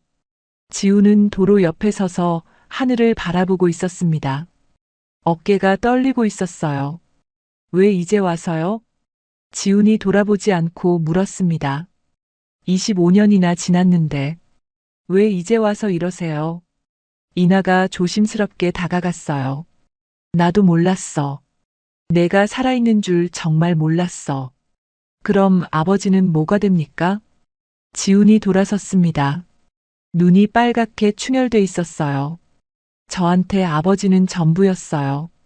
가난했어요. 남들 갖고 있는 거 하나도 없었어요. 근데 전 행복했어요. 아버지가 있었으니까. 지훈의 목소리가 갈라졌습니다. 제 어머니는 저를 낳다가 돌아가셨다고 들었어요. 아버지가 그렇게 말했어요. 그래서 아버지가 저를 그렇게 아꼈구나. 그렇게 생각했어요. 지훈이 고개를 떨궜어요. 근데 그게 다 거짓말이라고요? 저한테 엄마가 있었고 그 엄마가 살아있다고요? 이나는 아무 말도 할 수 없었습니다. 뭐라고 해야 할지 몰랐어요. 나타날 거면 아버지가 아프실 때 나타나서 도와주시지. 아니, 그 전에 아버지가 그 고생 안 하셔도 되게 해주시지. 이제 와서 제 어머니라고요? 내가 살아있는 줄 몰랐어. 그리고 내 아빠가 너 죽자마자 이혼을 원했어. 나와 우리 식구들 때문에 너무 힘들다고. 그래서 난 평생 널 그리워만 하며 살았어. 이나는 지난 25년이 주마등처럼 스쳐 지나갔어요. 남편이 이혼을 요구하던 모습은 그 오랜 시간이 지나도 잊혀지지 않고 생생했죠. 하지만 지훈의 마음도 이해가 갔습니다.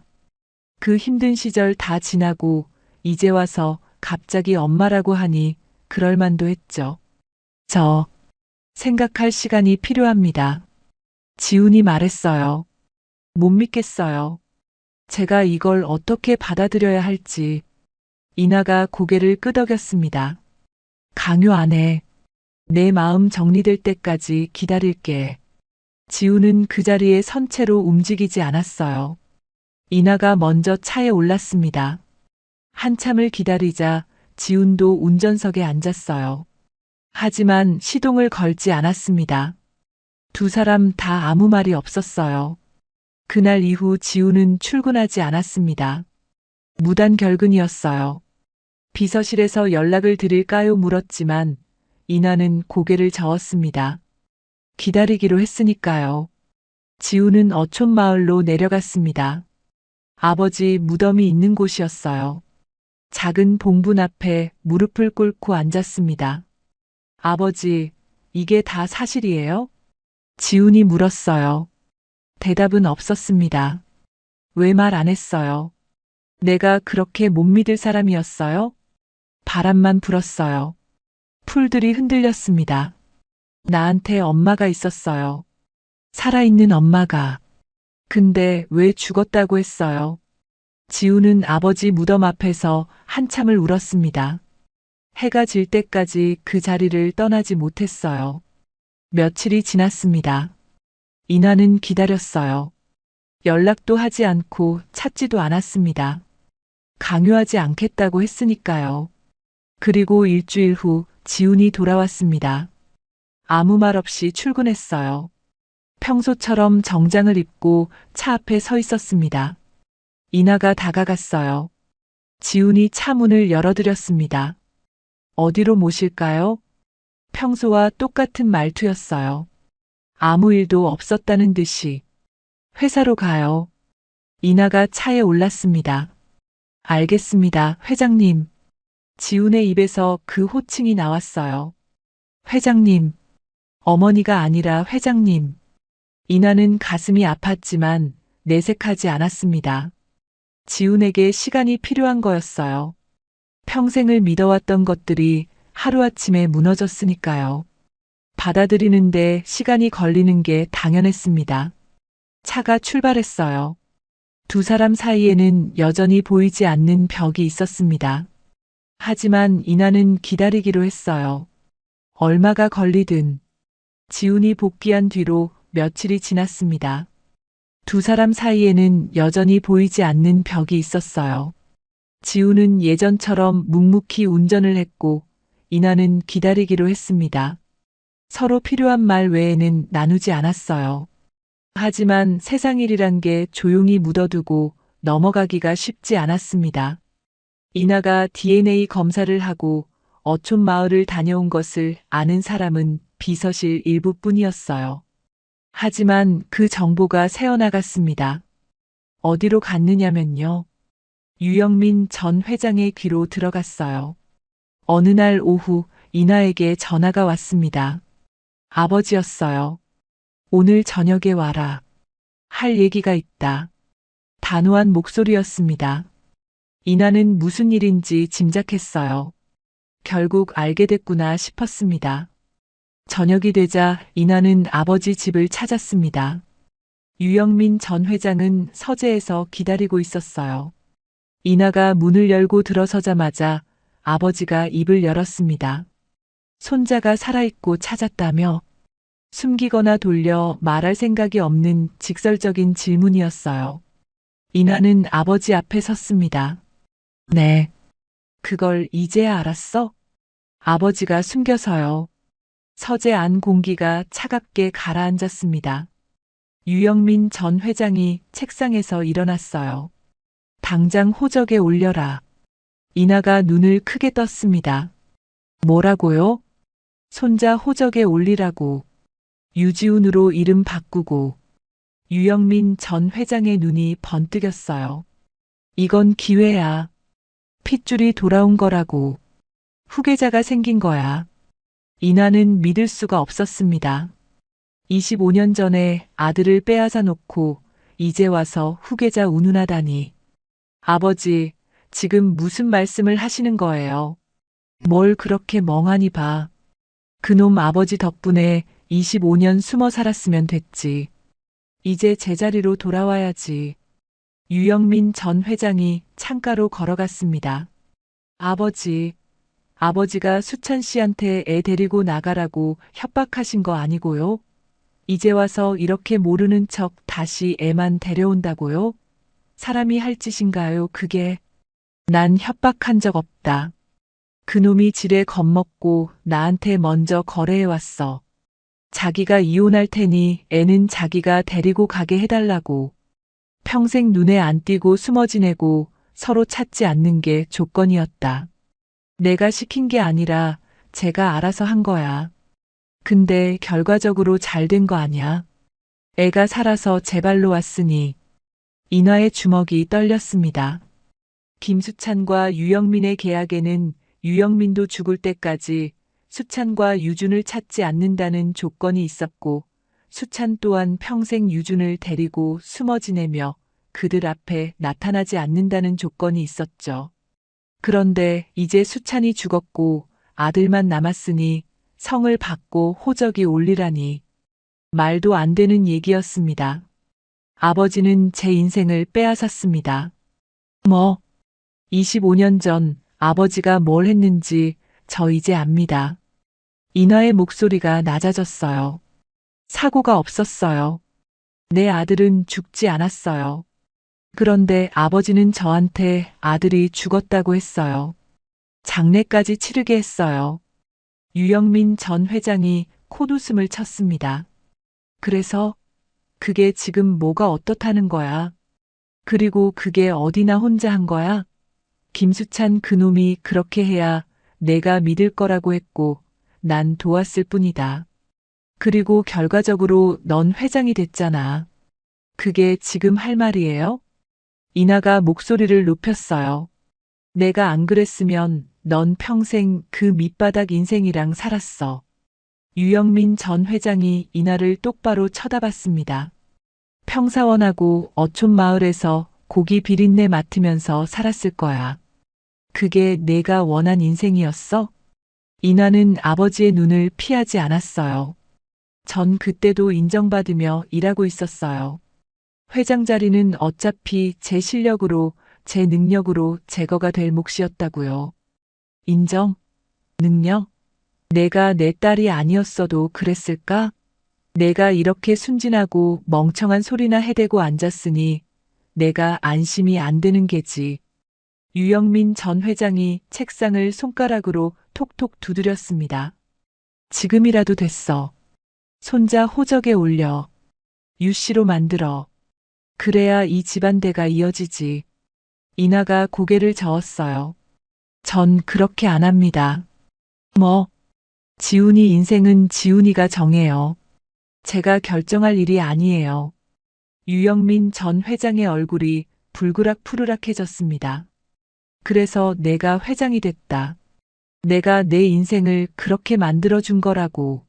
내가 회장이 된 일에 내 결정이 하나라도 들어갔긴 해? 비꼬는 어조였어요. 이나는 물러서지 않았습니다. 아버지가 만들어준 게 아니에요. 제가 25년 동안 피 말리며 일해서 여기까지 온 거예요. 그리고 제가 회장하기 싫었으면 안 한다는 선택도 있었죠. 핏줄도 못 지키는 게 무슨 회장이야. 유영민 전 회장이 냉소했습니다. 핏줄로 사람 목줄 잡는 건 아버지로 끝입니다. 이나가 단호하게 말했어요. 저는 그렇게 안 살 거예요. 지훈이한테도 그렇게 안 할 거예요. 두 사람 사이에 팽팽한 긴장이 흘렀습니다. 가치관이 완전히 충돌하고 있었어요. 유영민 전 회장에게 가족이란 기업을 위한 자산이었습니다. 하지만 이나에게 가족은 그런 게 아니었어요. 이나는 더 이상 말하지 않고 서재를 나왔습니다. 뒤에서 아버지가 뭐라고 소리쳤지만 듣지 않았어요. 며칠 후 이상한 일이 벌어졌습니다. 지훈에게 낯선 전화가 왔어요. 유영민 전 회장 측 사람이었습니다. 김지훈 씨 되시죠? 전 회장님께서 한번 뵙자고 하십니다.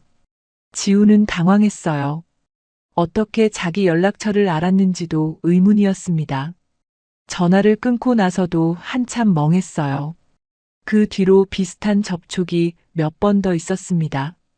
회사 동료인 척 다가오는 사람, 우연을 가장해 말을 거는 사람. 전부 유영민 전 회장 측에서 보낸 사람들이었어요. 지훈을 직접 만나려는 시도였습니다. 지훈은 혼란스러웠어요. 재벌 세계라는 게 어떤 곳인지 직접 경험해 본 적은 없었지만 느낌은 알았습니다. 돈과 권력이 움직이는 곳.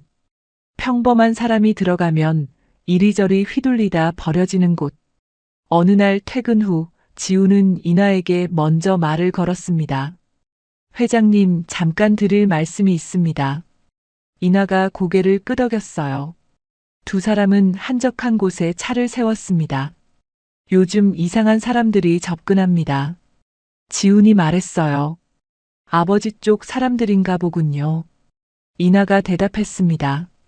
제가 그쪽으로 가면 어떻게 되는 겁니까? 지훈이 조심스럽게 물었어요. 호적에 올라가고 이름이 바뀌고 후계자 교육을 받겠죠. 그게 좋은 겁니까? 이나는 잠시 침묵했어요.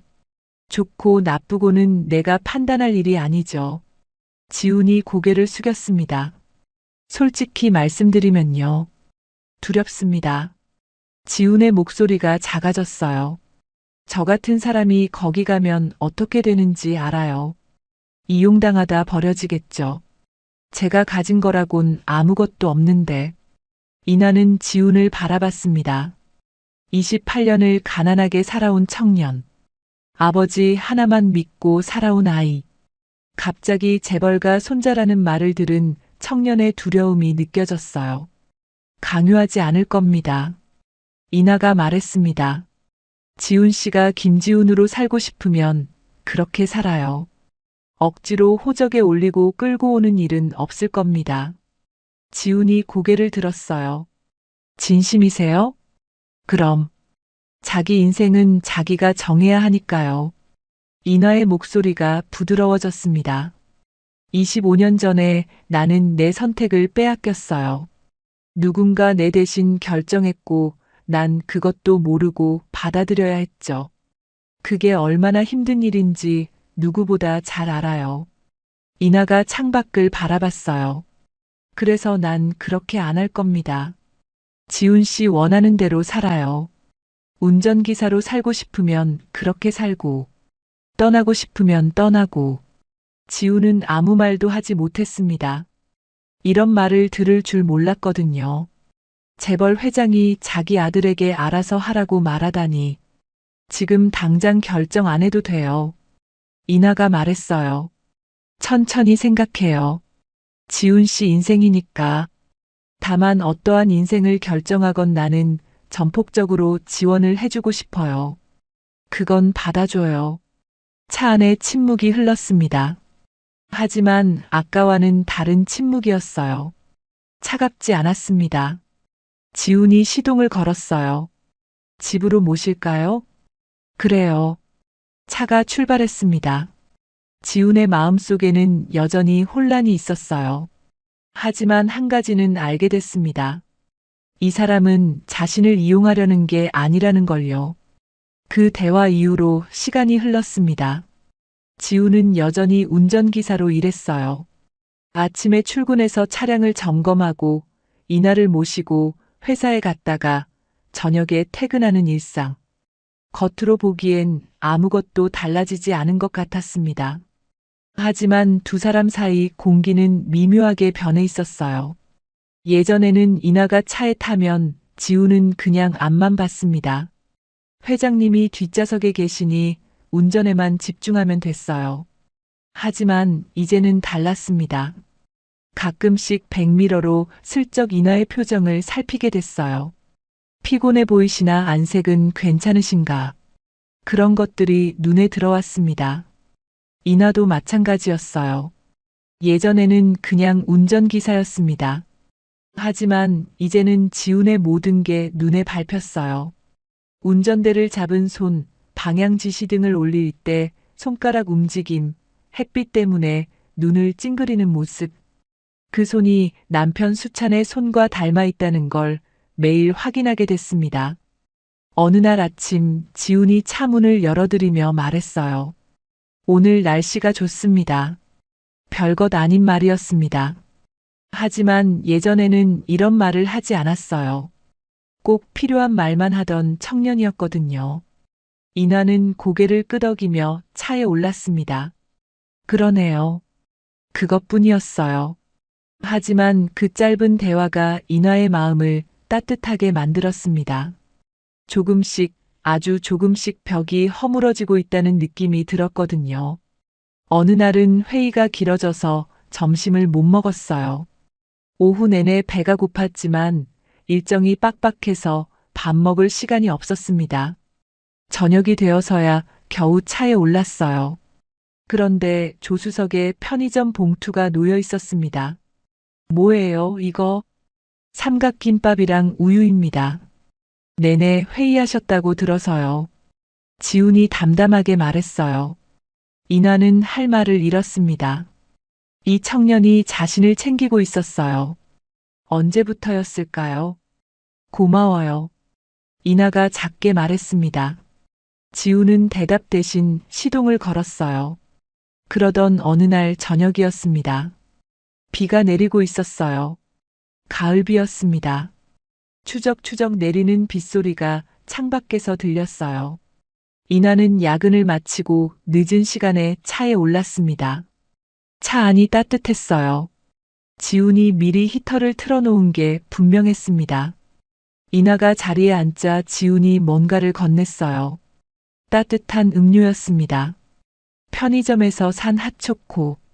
김이 모락모락 나고 있었어요. 드세요. 지훈은 그 말만 하고 앞을 봤습니다. 이나는 음료를 받아들었어요. 손이 따뜻해졌습니다. 창밖으로 비가 내렸습니다. 가로등 불빛에 빗줄기가 반짝였어요. 이나는 음료를 두 손으로 감싸쥐고 창밖을 바라봤습니다. 눈시울이 붉어졌어요. 왜인지 모르게 눈물이 차올랐습니다. 이 사소한 친절이 마음을 건드렸어요. 25년 동안 아무도 이렇게 해주지 않았습니다. 회장이라는 자리에 있으면 사람들이 알아서 굽신거리지만 진심으로 챙겨주는 사람은 없었거든요. 이나는 애써 눈물을 삼켰습니다. 티를 내면 안 됐어요. 지훈은 백미러로 슬쩍 이나를 봤습니다. 눈이 붉어져 있다는 걸 알았어요. 하지만 모른 척했습니다. 그게 예의라고 생각했거든요. 차가 출발했습니다. 빗소리만 들렸어요. 두 사람 다 말이 없었지만 불편하지 않았습니다. 지훈은 운전하면서 문득 아버지 생각이 났어요. 돌아가시기 전에 아버지가 했던 말이 떠올랐습니다. 지훈아, 내 엄마는 널 많이 사랑했어. 그때는 무슨 뜻인지 몰랐어요. 엄마는 자기를 낳다가 죽었다고 들었으니까요. 본 적도 없는 사람이 어떻게 사랑하겠냐고 생각했습니다. 하지만 이제는 알았어요. 아버지가 무슨 말을 하고 싶었던 건지. 엄마가 살아있었고 자기를 찾지 않은 게 아니라 찾을 수 없었다는 걸. 25년 동안 아들이 죽은 줄 알고 살았다는 걸. 지우는 속으로 중얼거렸어요. 또 버려지는 건 아니겠지. 평생 가난하게 살았습니다. 가진 거라곤 아버지뿐이었어요. 그 아버지도 이제 없었습니다. 천애고아가 됐어요. 그런데 갑자기 어머니가 나타났습니다. 그것도 재벌 회장이라는 사람이.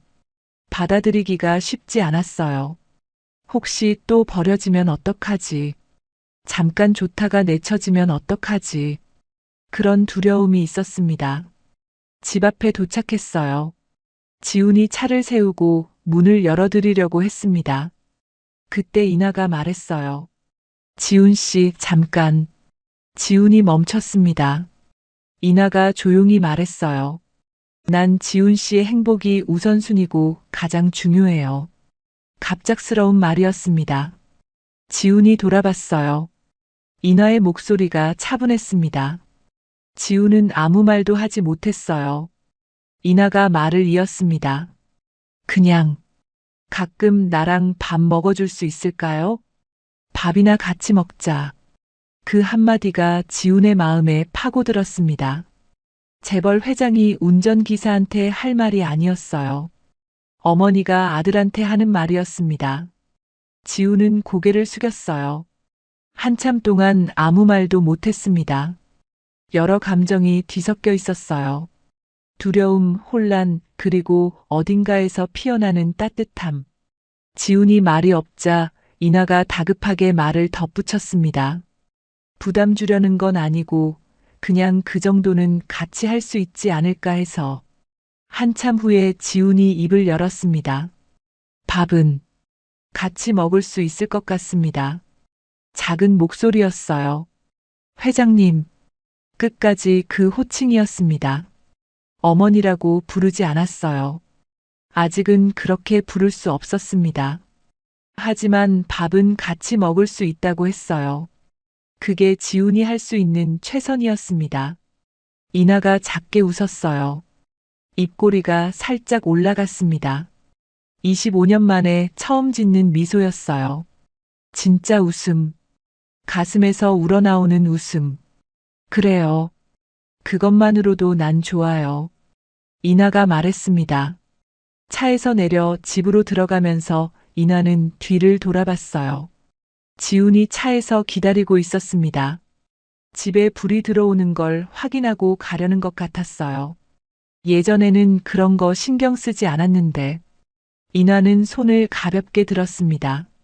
잘 가라는 인사였어요. 지훈도 고개를 살짝 숙였습니다. 차가 출발했어요. 빗속으로 사라져갔습니다. 그날 밤 이나는 서재에 앉아 있었어요. 책상 위에 사진 2장을 나란히 놓았습니다. 한 장은 3살 때 유준이 사진이었어요. 25년 전에 찍은 거였습니다. 까르르 웃고 있는 아기, 통통한 볼, 동그란 눈. 다른 한 장은 지훈의 사진이었어요. 회사 직원 명단에서 복사해 온 증명사진입니다. 28살의 청년. 단정한 머리, 진지한 눈빛. 두 사진 속 얼굴이 닮아 있었어요. 세월의 간극이 있었지만 같은 사람이라는 게 느껴졌습니다. 이나는 두 사진을 한참 들여다봤어요. 25년이라는 시간. 그 시간 동안 아이는 어른이 됐습니다. 엄마 없이 아버지 혼자 힘으로. 가난하게 하지만 바르게. 눈물이 흘렀어요. 하지만 슬픈 눈물만은 아니었습니다. 관계는 완성되지 않았습니다. 지우는 아직 어머니라고 부르지 않았어요. 이나도 억지로 아들이라고 부르지 않았습니다. 하지만 멈추지도 않았어요. 조금씩, 아주 조금씩 가까워지고 있었습니다.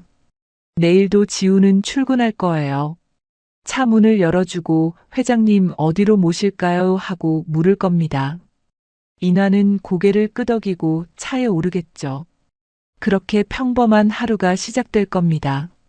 하지만 그 평범함 속에 25년 만에 기적이 있었어요. 죽은 줄 알았던 아들이 살아있었고 버려진 줄 알았던 아이에게 어머니가 있었습니다. 이 이야기는 혈통의 승리가 아닙니다. 핏줄이 이긴 이야기가 아니에요. 누군가의 인생을 대신 결정하지 않겠다는 선택을 존중하는 사랑에 대한 이야기입니다. 그리고 그 사랑은 이제 막 시작됐습니다. 오늘도 여울목 인생 사연과 함께 해주셔서 고맙습니다. 항상 건강하고 행복하세요.